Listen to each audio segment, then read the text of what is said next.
বন্ধুরা দেখো, আমি বসিয়ে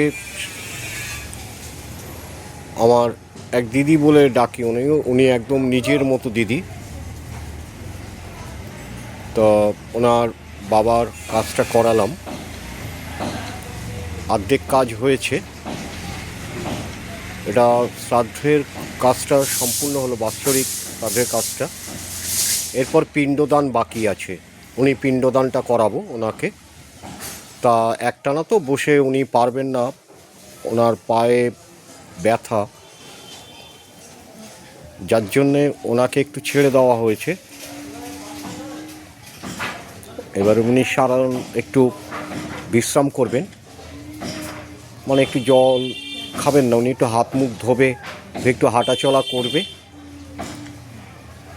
তারপরে আবার এসে বসবেন। উনি বসে পিণ্ডদান করবে, করার পরে তারপর ওনার সমস্ত আর কিছু কাজ থাকে সেগুলো করে সম্পন্ন হয়ে যাবে আজকের মতো।